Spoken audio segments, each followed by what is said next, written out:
ઘણા લોકો બદનામ કરવા માંગે, મારું લાઈવ કરે, મારી ફેમિલીને ગાડું દે, પણ ઈ વસ્તુ કહી દઉં કે તમે કદાચ ગમે એટલો બદનામ કરશો પણ મારો ઠાકર મારા ભેગો હે, તમે લોકો મારા ભેગા હો.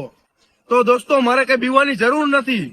અને હા, જે 15 લાખ રૂપિયા મારી પાસે માંગ્યા હે ને, તો ઈ તમને કહી દો કે 15 લાખ રૂપિયા કેવી રીતે કમાવા ને ઈ મારું મન જાણે.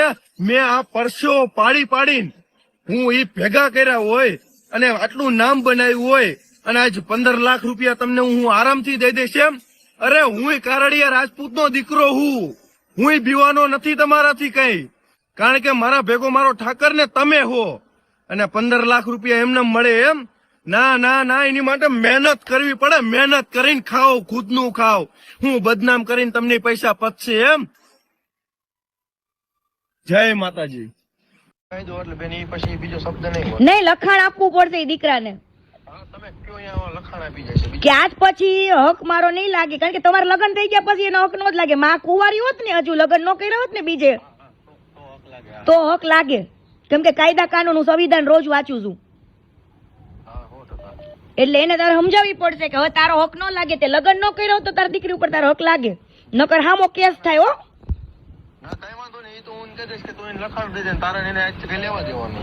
આ લેવા દેવા તો અમે નથી તમ તારે, પણ એને લખાણ દીકરીનું આપવું પડશે.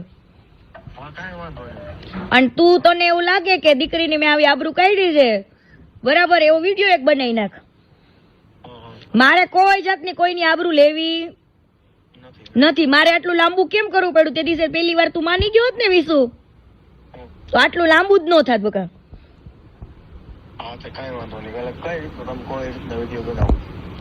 એક આ વાળો જ તે કે ભાઈ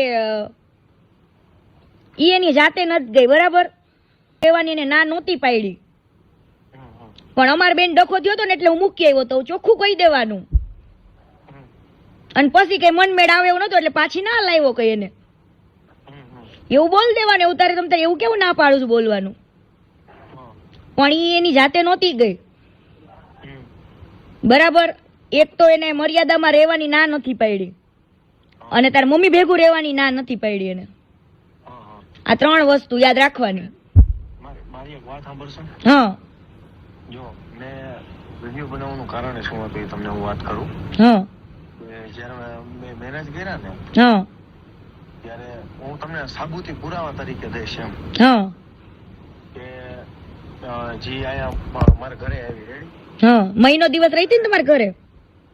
હા, મહિનો દિવસ રહી હતી. હા, પછી 1.5 મહિના પછી લગ્ન થયા રેડી.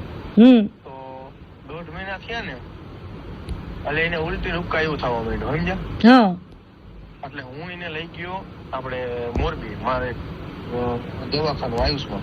હા, એટલે એ સાહેબે શું કીધું,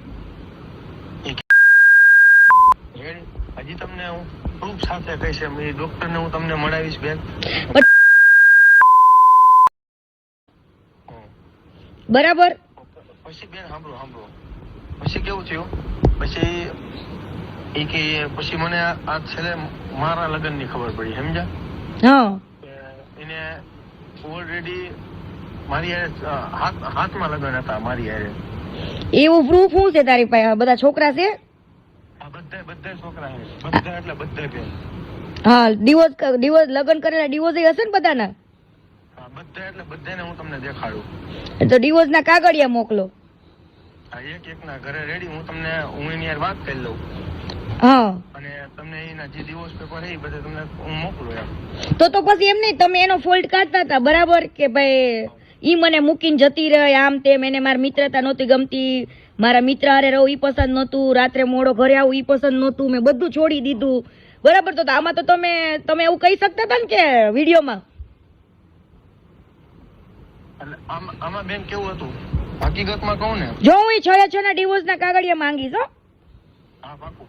હા, આપણે એને જ પૂછ લેજો ને કે તારે આવું થયું તું એમ, એટલે તમને કહીશે. હા, તો તારે કાજલ ને પૂછી લેતું તારે કેટલામાં છે. તમે ટ્રુથ એન્ડ ડેર રમતા હતા ને, ત્યારે તો કાજલ એમ કહેતી હતી કે ના, મારે વિશુ સિવાય કોઈ નતું. તો કેમ ભાઈ વિશુ તને ટ્રુથ એન્ડ ડેર કોને કહેવાય? જે સાચું બોલે એને કહેવાય. તો તમે તો એક એક શબ્દ મેં સેવ કરીને રાખ્યા છો વિશુ, અને મેં રોસ્ટિંગ બનાવ્યા છે વિડીયો કે ભાઈ તમે શું બોલો છો ને મારી પાસે હું પુરાવા છે. બોલ. આપણે બેન જીવ હોય જવા દો એમ કહું, હાલો વાંધો નહીં એમ. હા બધું હાલો, મારી બધી ભૂલ મારી એમ હાલો. નહીં, ભૂલ હું એમ નથી કહેતી કે તારી એકલાની હોય, હાલ દીકરીની હોય, પણ દીકરીની ભૂલ ક્યારથી? જ્યારથી તું મોડો આવવા માંડ્યો, તારા મોબાઈલમાં આવી રીતે બધા વાતચીત તું કરવા માંડ્યો, ભલે તારી દીકરી યાર પ્રોબ્લેમ હતો બરાબર, તો તારે બીજી છોકરીઓ યાર વાતચીત નો ચાલુ કરી દેવાય ને. એક પાત્રને તમે સમજો જ નહીં અને એને ટાઈમ ન આપો તો તમે ક્યાંથી સમજી શકશો જીવનની અંદર? બરાબર, લગન વસ્તુ એવી છે કે પછી તમારા ઉપર બધી જ જવાબદારી આવી જાય. એટલે બધી જ રીતની તાકાત રાખવી હોય ને તો જ લગન કરે, કેમ કે આપણે પહેલી વાર જેવું જીવન જીવતા હોય ને એવું જીવન ન હાલે. વાંધો નહીં બેન, હાલો એવું લાગે તો વિડીયો હું બને દઈશ. વિડીયો તમે મને મોકલજો, જો મને યોગ્ય લાગશે કે હા બરાબર છે તો હું આ પાડી દઉં કે બીજો બનાવવો પડશે. બરાબર, હા કાંઈ વાંધો મેં જે 3 શબ્દ કીધા ને 3 ખાસ, પાકું. એની જે ઇજ્જત ગઈ છે ને કાલ સવારે એને બીજે લગ્ન કરવા હોય ને તો કરી શકે, સમજ પડી? હા ઓકે હાલો. બાકી બીજું કાંઈ છે નહીં. અને આ કાજલના હસબન્ડ વાળું કે આજ પછી કોઈ દી દીકરી ઉપર ઈ હક નહીં જતાવે ફોન કરી કરીને, જ્યારે હોય ત્યારે ફોન કરે, એનો હક લાગે છે ને? કાંઈ વાંધો નહીં. 2 દી પહેલા ફોન કર્યો તો આજે કેટલાય ફોન કર્યા પૂછ લેજો. કાંઈ વાંધો નહીં હાલો. પાછી કે વિશુ ને મૂકી દેશો ઈ કે મારી છોકરી તમારે જોશે ઈ કે. કાંઈ વાંધો નહીં. હવે આવા રેકોર્ડિંગ હું ચડાવું તારે આબરૂ રે? ના ના નો રે. તો પછી એટલે એને છોકરાને લખણ દેવું પડશે. બરાબર, કાંઈ વાંધો નહીં હાલો. હા અમુકનું તમારે તો સારું છે, ઓલા એનો બાપ રાખવા રેડી છે, તારે ક્યાં રાખવી છે?